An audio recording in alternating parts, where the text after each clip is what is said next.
Salut bien-aimés de Dieu, bienvenue à l'émission qui se porte sur le dévotionnel de Smith Wigglesworth. Eh bien, aujourd'hui, nous allons parler de la puissance de Dieu. Et avant d'arriver à cela, comme nous l'avons dit précédemment, avant de commencer une étude biblique, on doit toujours commencer par la prière. Alors, nous allons donc commencer maintenant en priant. Nous prions. Seigneur éternel, Dieu Tout-Puissant, nous te remercions pour cette opportunité d'étudier ta parole. Nous te remercions parce que ta parole est véritable. Ta parole est la vie, ta parole nous dirige. Alors Seigneur, nous nous soumettons à toi à cet instant pour que ton Esprit Saint nous enseigne afin que nos vies soient changées. Au nom de Jésus-Christ, ton Fils, nous te prions. Amen. Alors le titre de l'enseignement d'aujourd'hui, c'est « Équipé par la puissance ». Et ici, nous parlons de la puissance du Saint-Esprit. Donc nous allons commencer par les lectures. Donc, nous aurons toujours un verset clé, le verset sur lequel vous allez méditer après cela, le verset qui va vraiment vous guider quand vous allez y repenser. C'est censé vous rappeler tout ce qu'on a dit. Et puis, il y a le passage entier. Donc, généralement, le verset clé est tiré du passage du jour. Et aujourd'hui, donc, nous allons lire Actes chapitre 6, du verset 1 au verset 10. Nous lisons à partir de la version Louis II et le verset clé du jour, c'est le verset 3. Donc, nous commençons donc par Actes chapitre 6, du verset 1 au verset 10. En ce temps-là, le nombre des disciples augmentant, les hellénistes murmurèrent contre les Hébreux parce que leurs veuves étaient négligées dans la distribution qui se faisait chaque jour. Les 12 convoquèrent la multitude des disciples et dirent « Il n'est pas convenable que nous laissions la parole de Dieu pour servir aux tables. C'est pourquoi, frères, choisissez parmi vous 7 hommes de qui l'on rende un bon témoignage, qui soient pleins d'Esprit Saint et de sagesse, et que nous chargerons de cet emploi. Et nous continuerons à nous appliquer à la prière et au ministère de la parole. » Cette proposition plut à toute l'assemblée. Ils élurent Étienne, homme plein de foi et de l'Esprit Saint, Philippe, Procor, Nicanor, Timon, Parménas et Nicolas, prosélytes d'Antioche. Ils les présentèrent aux apôtres, qui après avoir prié, leur imposèrent les mains. La parole de Dieu se répandait de plus en plus. Le nombre de disciples augmentait beaucoup à Jérusalem et une grande foule de sacrificateurs obéissait à la foi. Étienne, plein de grâce et de puissance, faisait des prodiges et de grands miracles parmi le peuple.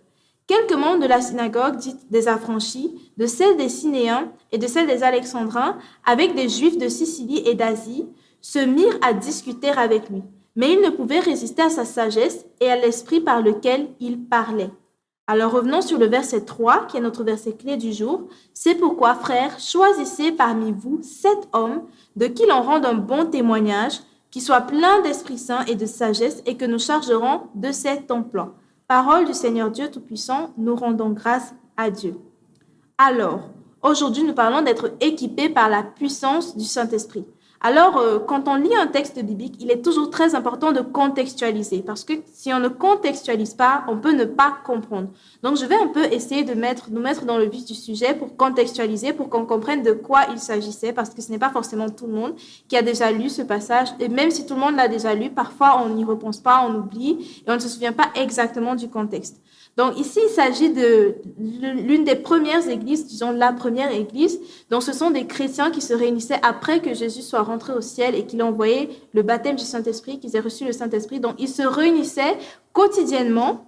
Et à l'époque, enfin, en principe, c'est encore censé être cela maintenant, mais à l'époque, le rôle de l'église, ce n'était pas juste de dire aux gens « Jésus vous aime, donnez vos vies au Seigneur ». Ce n'était pas juste les paroles, mais c'était aussi les actions, comme nous avons vu ici, les miracles, les signes, les prodiges.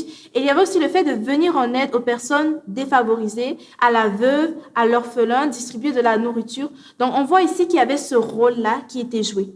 Mais maintenant, le problème qui se posait, c'est que certaines personnes se trouvaient négligées et donc il fallait assigner les tâches parce que ce n'est pas bien quand tu es en position d'autorité et que tu penses que tu vas tout faire tout seul. Il fallait assigner les tâches. Donc maintenant, comment est-ce qu'on s'y est pris pour assigner les tâches? On a donné les critères, les personnes dont on donne un bon témoignage, des personnes remplies du Saint-Esprit. Et ça, c'est quelque chose de très, très important. Parce que de nos jours, on voit que dans nos églises, il y a des personnes qui enseignent à l'école du dimanche qui ne croient même pas en Jésus. Ce ne sont pas des chrétiens, mais ils se retrouvent à enseigner à l'école du dimanche. Qu'est-ce qu'ils enseignent donc aux enfants s'ils ne croient même pas en Christ? On voit aussi qu'il y a des artistes, des chanteurs de musique dite gospel, mais qui ne croient pas en Jésus. Donc ils chantent, mais pour quelle raison est-ce qu'ils chantent s'ils ne croient même pas en Jésus? Il y a aussi tellement d'autres choses. Il y a des personnes qui se disent pasteurs. Oui, ils ont suivi la formation pour être des pasteurs, mais ils ne croient pas en Christ. Ils ne marchent pas selon la parole de Dieu, ils ne sont pas remplis du Saint-Esprit. Il n'y a même pas un bon témoignage de quand tu pars faire un petit background check, c'est-à-dire une étude sur leur vie, tu te rends compte qu'ils vivent vraiment contrairement à la parole de Dieu. C'est carrément l'opposé total. Pourtant, ce sont eux qui sont en position d'autorité dans l'Église, ce sont eux qui dirigent, ce sont eux qui enseignent, mais on se demande qu'est-ce qu'ils enseignent. Alors, on doit revenir au canevas biblique, selon la parole de Dieu, avant de choisir des personnes pour exercer une fonction à l'Église. Ça doit être des personnes dont on peut rendre un bon témoignage, des personnes dont la vie reflète vraiment le Christ, et des personnes qui ont vraiment décidé de donner leur vie au Seigneur, de marcher dans l'obéissance, d'écouter la parole de Dieu et d'y obéir. Parce qu'il faut être consistant dans ce qu'on fait, il faut être conséquent, il faut être vrai, il faut être réel. Donc, maintenant, comment est-ce que tu vas faire pour exercer ta fonction? On t'a choisi à l'église pour faire quelque chose, ou même hors de l'église, une fonction pour le Seigneur. Tu as été choisi. Comment est-ce que tu vas faire pour exercer cette fonction? Tu ne peux pas y arriver de façon efficace si tu n'es pas rempli du Saint-Esprit. Tu as besoin d'abord d'être chrétien. Tu as besoin d'avoir reçu le baptême du Saint-Esprit pour être efficace dans ton travail. Et nous voyons comment Étienne, en plus des choses qu'il faisait distribuer à manger aux veuves, nous voyons les miracles, les signes, les prodiges que le Seigneur faisait à travers lui. Pourquoi? Parce que déjà, c'était un véritable chrétien et qu'il était rempli du Saint-Esprit. Alors, qu'est-ce qu'il faut donc retenir ici? Il est très important de recevoir le baptême du Saint-Esprit. Il y a plusieurs chrétiens qui n'y croient pas, ou des chrétiens qui pensent que, bon, ça se limite à, une fois que tu parles en langue, tu peux maintenant faire tout ce que tu veux de ta vie, tu peux désobéir à Dieu, tu marches dans la puissance, tu fais des signes, tu fais des miracles, donc tu peux vivre ta vie comme tu veux. Et plusieurs prédicateurs sont tombés dans ce piège. Ils marchaient dans la puissance du Saint-Esprit, ils imposaient les mains aux malades, les malades étaient guéris, ils imposaient les mains même aux morts et les morts étaient ressuscités.